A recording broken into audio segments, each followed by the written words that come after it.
Hello mommies.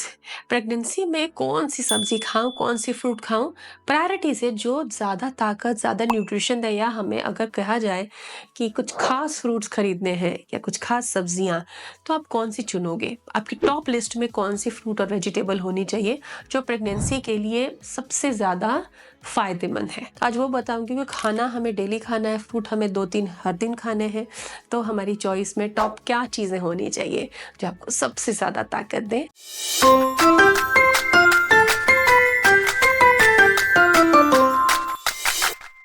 So mommies, welcome to YouTube mom. ये आपके लिए वन स्टॉप डेस्टिनेशन है जहां आपको प्रेगनेंसी एंड बेबी केयर से रिलेटेड सब कुछ जानकारी मिलती है। बेबी केयर से रिलेटेड आप क्या सीखना चाहते हैं, क्योंकि बेबी केयर बच्चे के जन्म के बाद नहीं सीखा जाता, पहले से सीखा जाता है ताकि जन्म के बाद आप उसे इम्प्लीमेंट कर सके। तो हमारे बेबी केयर वीडियोज देखें, और कोई टॉपिक आप सीखना चाहती हैं तो कमेंट करें। आज हम टॉप 5 फ्रूट्स, टॉप 5 वेजिटेबल्स, उनके स्टोरेज के टिप्स और उनके यूज के कुछ प्रो टिप्स सीखेंगे। सबसे पहले ये जानना है कि भाई प्रेगनेंसी में फ्रूट क्यों खाना है? अच्छा है, अच्छा है, अच्छा है, लेकिन क्या अच्छा है?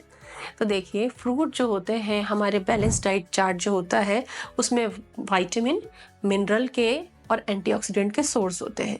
प्रेगनेंसी में मिनरल एंड विटामिन की नीड बहुत बढ़ जाती है, तो केवल टैबलेट से नहीं, टैबलेट में कुछ ही होंगे, लेकिन फ्रूट्स के अंदर जो प्रकृति की टैबलेट है उसमें बहुत ज़्यादा विटामिन और मिनरल होंगे। तो हर दिन कोशिश करें 2-3 फ्रूट खाने हैं आपको। छोटी छोटी भूख लगती रहती है, तो मंचिंग में फ्रूट्स को आप इम्पोर्टेंस दीजिए। आपकी डाइनिंग में या जहाँ पे एक्सेस आपका जल्दी होता है, बेड साइड में रख दीजिए, और फ्रूट्स का आप इस्तेमाल ज़रूर कीजिए, क्योंकि वो ज़्यादा आपको एंटीऑक्सीडेंट, मिनरल और ताकत देंगे। गर्भधारण संस्कार में आयुर्वेद में कहा गया है प्राणदायक। फ्रूट्स को प्राणदायक कहा गया है क्योंकि ये सात्विक और अच्छी ऊर्जा प्रदान करते हैं। प्रेगनेंसी में फ्रूट खाने का गाइड ये है कि सीजनल फ्रूट्स खाइए, कोल्ड स्टोरेज के फ्रूट्स नहीं खाने, एग्जॉटिक फ्रूट्स नहीं खाने, क्योंकि वो बहुत ज़्यादा प्रिजर्वेटिव के लोड से लदे हुए हैं। सीजनल फ्रूट को आपको तवज्जो देनी है। जो भी सीजन चल रहा हो 9 महीने के दौरान, उस सीजन का फ्रूट आपको खाना है। टॉप फ्रूट कौन से हैं जानते हैं। नंबर 1 पे रखना चाहूंगी मैं एप्पल। आयरन फाइबर से लोडेड है, कब्ज नहीं होने देगा, खून भी बढ़ाएगा, आपका हीमोग्लोबिन 12 के ऊपर होना चाहिए। दूसरा है बनाना। एक दिन में एक बनाना खाना कोई मुश्किल काम नहीं। सुबह उठते ही खा सकते हैं, कभी भी छोटी भूख लगने पर एक बनाना खाया जा सकता है। पोटेशियम का सोर्स है, पैरों में, मांसपेशियों में ऐंठन को रोकेगा, ब्लड प्रेशर को कंट्रोल रखेगा, और हाँ, ब्लड शुगर को भी। अनार बेबी का ब्रेन और इम्यूनिटी को मजबूत रखने का काम है अनार का। ढेर सारे एंटीऑक्सीडेंट हैं, कब्ज से भी आपको बचाएगा। तो होल अनार चबा के खाते हैं तो बेस्ट है, नहीं आप खा पा रहे हो तो उसका जूस निकाल लो, लेकिन वो घर का फ्रेश होना चाहिए। अगला मैं बताना चाहूंगी गुआवा। अमरूद एक ऐसा फल है जो आपको जितना खाया जाए आराम से खाइए। पेट के लिए सबसे बेहतर है, विटामिन सी खूब है, प्रोटीन खूब है, फाइबर बहुत अच्छा है इसके अंदर। आजकल तो मार्केट में अलग अलग टेस्ट के गुआवाज मिलते हैं, तो आप उन्हें ज़रूर इस्तेमाल कीजिए। इसके अलावा मैं कहूँगी सीज़न में जामुन आता है, या जो बेरीज आती हैं, कभी अंगूर आते हैं, कभी जामुन आते हैं, कभी स्ट्रॉबेरी आती है, कभी ब्लैक ग्रेप्स मिल जाते हैं। आपको बेरीज ज़रूर खाइए। बेरीज बहुत ज़्यादा एंटीऑक्सीडेंट देते हैं, तो बच्चे की ताकत बढ़ाना है, बेरीज खाइए। अब मैं आपको टॉप 5 वेजिटेबल्स बताऊंगी। सबसे अच्छा वेजिटेबल पत्ते वाला वेजिटेबल होगा।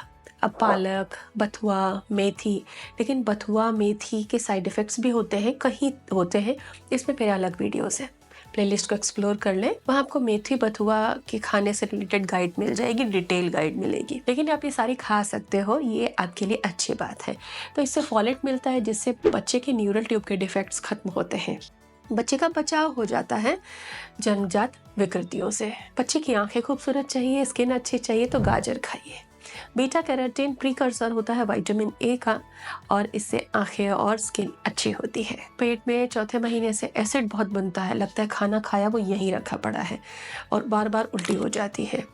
तो ऐसे में एसिडिटी को कम करने के लिए लौकी, बॉटल गार्ड बेस्ट है।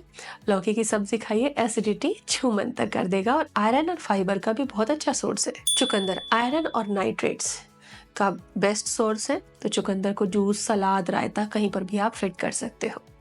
इसके अलावा आता है कद्दू। विटामिन B6 प्रोजेस्टेरोन बूस्ट रखता है। कद्दू के बीज भी खा सकते हो, कद्दू भी खा सकते हो उसकी सब्जी बनाकर, जिसमें अमचूर खटाई डालकर बड़ी चटपटी सी सब्जी बनती है। कद्दू के साथ आप काले चने, भिगोए काले चने को कंबाइन करके भी सब्जी बना सकते हो। कद्दू का आप सूप भी बना सकते हो। ये कब्ज दूर रखता है, पेट को ठंडा रखता है, जो एसिडिटी है उसको भी कंट्रोल करता है। तो ये जो सब्जियां हैं ये प्रेगनेंसी के लिए बेस्ट है। अब कुछ स्टोरेज एंड कुकिंग टिप्स हम समझ लेते हैं। सब्जियों को मीडियम से लो फ्लेम पर इधर ही पकाना, हाई फ्लेम पे नहीं पकाना है। विटामिन खत्म हो जाते हैं, बर्न हो जाते हैं। कई बार हम पत्ते वाली सब्जियां लाते हैं ना आजकल शहरों में, तो अक्सर वो शहर के पेरीफेरी में सीवेज वाटर ट्रीटमेंट से उगाई जाती है, तो उनमें हैवी मेटल बहुत ज़्यादा आ जाते हैं।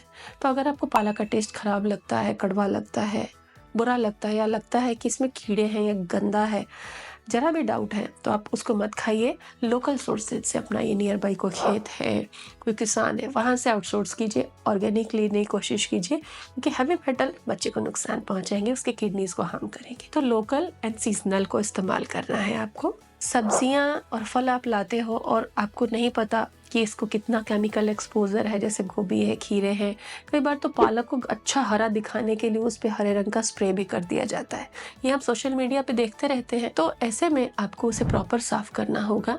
सॉल्ट वाटर में सोक कीजिए, विनेगर सिरका डाल के पानी में उसको डुबो के रखिए 10 मिनट, और उसके बाद आप उसे अच्छे से दूसरे पानी से धोकर स्टोर कर लीजिए। BPA फ्री कंटेनर्स में स्टोर कीजिए। सब्जियां फलों को बहुत ज़्यादा फ्रिज में स्टोर ना करें, फ्रेश लाएं और फ्रेश खाएं। 2-3 दिन का लाएं और 2-3 दिन में उसको कंज्यूम कर लें। रेफ्रिजरेशन के बहुत बड़े बड़े रिस्क तो नहीं है, लेकिन बेटर है कि आप उसे बिना रेफ्रिजरेट किए फ्रेश कंज्यूम करें। कभी भी सब्जियों को भून कर, जैसे करेले का भरवा कई बार बनाने में महिलाओं को 3-3 घंटे लगते हैं, वो कढ़ाई में भुनता ही रहता है तेल में। मुझे तो नहीं लगता कि उसमें करेला कुछ बचा होगा, बस वो कार्बन बचेगा। इतना ज़्यादा सब्जियों को ना भुने, ओवर कुक करने से बचें। सब्जियों को पकने तक ही पकाएं, ओवर कुक ना करें फ्लेवरिंग के लिए। इस वीडियो के डिस्क्रिप्शन में आपके लिए कुछ ज़रूरी प्रोडक्ट्स जो इस वीडियो से रिलेटेड है और आपके उपयोग्य हैं वो मैंने ऐड किए हैं, तो उसको चेकआउट ज़रूर कीजिए। और हाँ, इन चीज़ों को फॉलो करेंगे तो डेफिनेटली प्रेगनेंसी खूबसूरत होगी। Stay fit and healthy.